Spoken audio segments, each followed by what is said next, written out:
ఈ ప్రపంచంలో ఒక అత్యుత్తమమైన ఒక సంస్థ ఉంది.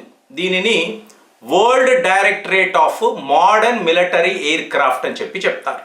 సో వీళ్ళు ఒక రిపోర్టు విడుదల చేశారు. చూడండి, ఇంతకు ముందు కూడా ఇలాంటి ఒక వార్త, ఒక వీడియో కూడా చేశాం.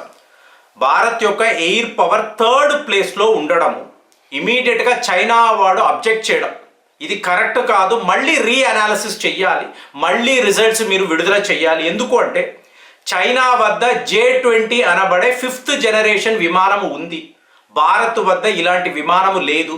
అలాంటప్పుడు మాకన్నా భారత్ ఎయిర్ పవర్లో ఎలా ముందుంటారు, 3rd పొజిషన్లో ఎలా ఉంటారు అంటే first America, 2nd Russia, 3rd Bharat అని చెప్పి వరల్డ్ ఎయిర్ పవర్ ఇండెక్స్లో వాళ్ళు ఇలాంటి ఒక రిపోర్ట్ విడుదల చేశారు. దీన్ని చైనా వాడు ఒప్పుకోలేదు. కానీ ఇవాళ చూసారు అనుకోండి, ఈ world directorate of modern military air craft, so వీళ్ళ రిపోర్ట్లో మళ్ళీ భారత్కు 3rd పొజిషన్ అనేది ఇచ్చారు. సో ఇక్కడ మనం పాకిస్తాన్ని గమనించాలి. ఆ క్రికెట్ మ్యాచ్ ఆడుతున్నప్పుడు ఇలాగ ఏవో యాక్షన్లు చేద్దాం అంటే ప్లేయర్స్, వాడు క్రికెట్ ఆడేవాడు, వాడికి చూడండి ఎంత పొగరు అంటే మన ఎయిర్ ఫోర్స్ గురించి వాడు అంతలా మాట్లాడాడు, సైగలు చేశాడు. ఫైనల్గా ఏమైంది, చిత్తుగా ఓడిపోయారు. మన కప్పుని ఎత్తుకొని వాడు పారిపోయారు. ఆసియా కప్పు మనకి రాలేదు, వాడు తీసుకొని పారిపోయాడు. గెలిచింది మనమే, కానీ వాడి దగ్గర ఈ కప్పు ఉంది. అలాంటిది మీరు చూసారు అనుకోండి, భారత్ యొక్క ఈ ఎయిర్ పవర్ అన్నప్పుడు 3rd పొజిషన్లో మనం ఉన్నట్టుగా ఈ రిపోర్టు వీళ్ళు ఎలా ఇవ్వగలరు? ఇదే ఇప్పుడు నేను అడిగే ప్రశ్న. అంటే వీళ్ళ రిపోర్టు ప్రకారము మన ర్యాంకింగ్ 3 అండి. చైనా వాడిది 4, తరువాత జపాన్ వాళ్ళది 5, టాప్ 5 అనుకోండి. సో ఇప్పుడు ఇందులో భారత్ యొక్క రేటింగ్ అన్నారు అనుకోండి 69.4, దీని పాయింట్స్ అనుకోవచ్చు, 69.4 పాయింట్స్ మనకు ఇచ్చారు. చైనా అన్నారు అనుకోండి 63.8, అంటే చాలా తక్కువ ఉన్నట్టు. సో మళ్ళీ చైనా వాడు అబ్జెక్ట్ చేస్తాడు. ఎలా కుదురుతుంది? నిజమే కదా. ఇప్పుడు మీరు ఆలోచించండి, మనకన్నా చైనా చాలా పెద్ద దేశము, అలాగే వాళ్ళ వద్ద ఉండే ఫైటర్ జెట్స్ కూడా చాలా ఎక్కువ, చాలా ఎక్కువ. అలాంటప్పుడు మనకన్నా వాళ్ళు ఎలాగ తక్కువగా ఉంటారు? ఇప్పుడు పాకిస్తాన్ని అన్నారు అనుకోండి 48 పాయింట్, ఎక్కడో ఉన్నాడు, అట్టడుగున ఉన్నాడు. వాడు మనతో ఏదో ఛాలెంజ్ చేసినట్టు, మన విమానాలను కూల్చేసినట్టు ఆపరేషన్ సింధూర్లో ఇవన్నీ పచ్చి అబద్ధాలు మాట్లాడుతున్నాడు. ఇదంతా ఒక చెత్త గ్యాంగ్, వాళ్ళని వదిలేయండి.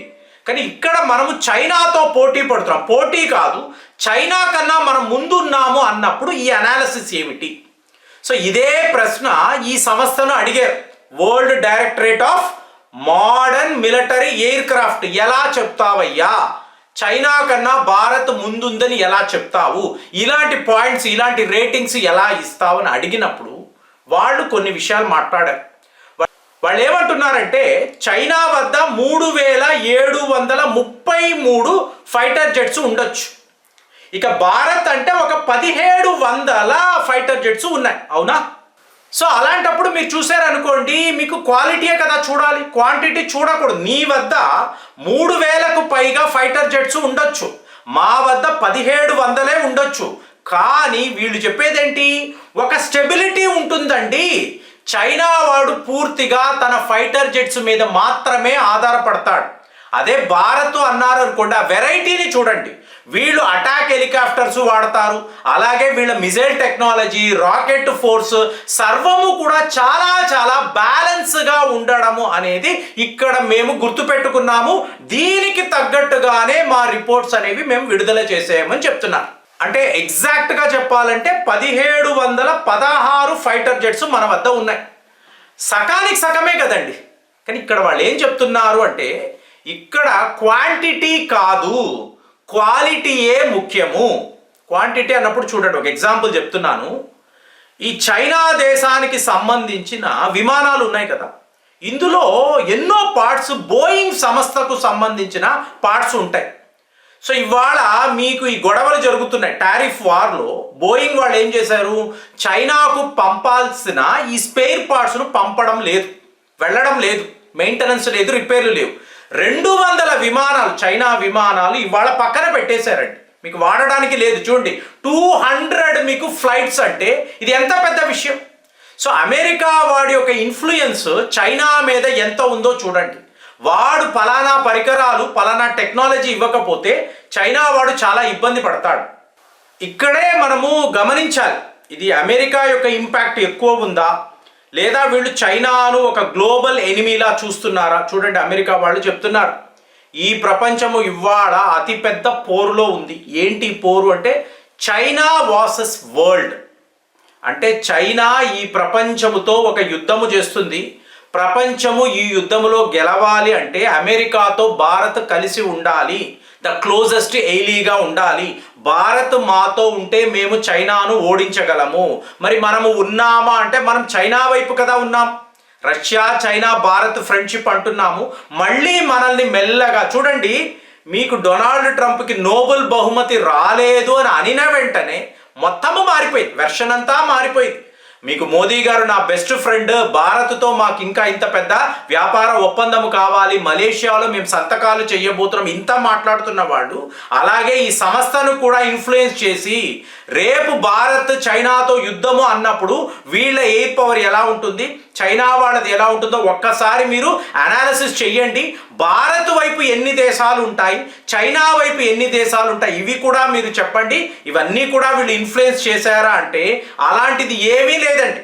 మనము ఎప్పుడు కూడా న్యూట్రల్గానే ఉన్నాము. మనకు అమెరికా కావాలి, చైనా కావాలి. ఈ యుద్ధాలంతా వీళ్ళు సృష్టించడమే.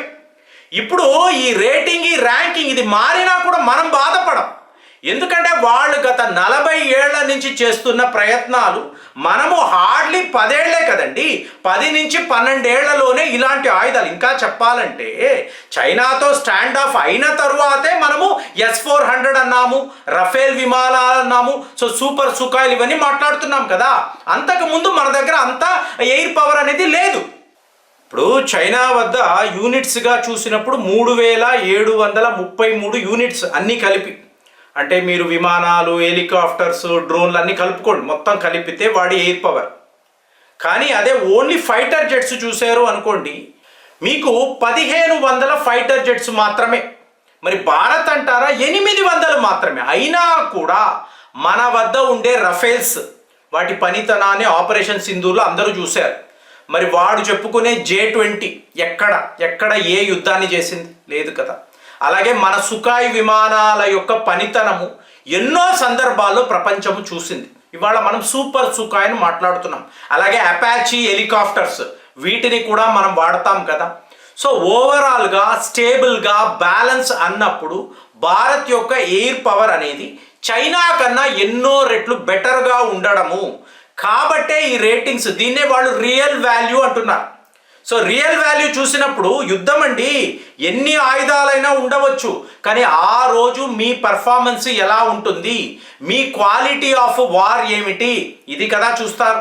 సో ఇందులో వీళ్ళు లాజిస్టిక్స్ అంటున్నారు, కాంపాటబిలిటీ అంటున్నారు, అలాగే మీకు విమానాల యొక్క ఫైర్ పవర్ అంటున్నారు. ఇన్ని చూసినప్పుడు చైనా కన్నా భారత్ యొక్క పొజిషన్ చాలా చాలా బెటర్గా ఉంది. చైనా ఇంతవరకు ఎటువంటి యుద్ధము చేయకుండా ఇన్ని ఆయుధాలు ఉన్నాయని ప్రపంచానికి చెప్తున్నారు. కానీ భారత్ ఇక్కడ యుద్ధము చేసి చూపించి శత్రువు యొక్క టార్గెట్స్ను ఛేదించి ఇది మా ఫైర్ పవర్. అన్నిటికన్నా ఫ్రెండ్స్ మన వద్ద బ్రహ్మోస్ ఉందండి. సో బ్రహ్మోస్ ముందు ప్రపంచంలో ఏ ఒక ఆయుధము కూడా నిలబడలేదు. అలాంటప్పుడు బ్రహ్మోస్ యొక్క ఫైర్ పవర్ని మీరు క్యాల్కులేట్ చేశారు అనుకోండి, చైనా వాడు మన ముందు నిలబడలేడు అనేదే ఇందులో వాస్తవము. మరి ఇలాగ భారత్ని 3rd పొజిషన్లో వీళ్ళు పెట్టారు. దీన్ని మీరు ఎలా చూస్తున్నారు? మీ అభిప్రాయాలు ఏంటి? కామెంట్స్లో తెలియజేయండి. మళ్ళీ వచ్చే వీడియోలో కలుద్దాం. జై హింద్.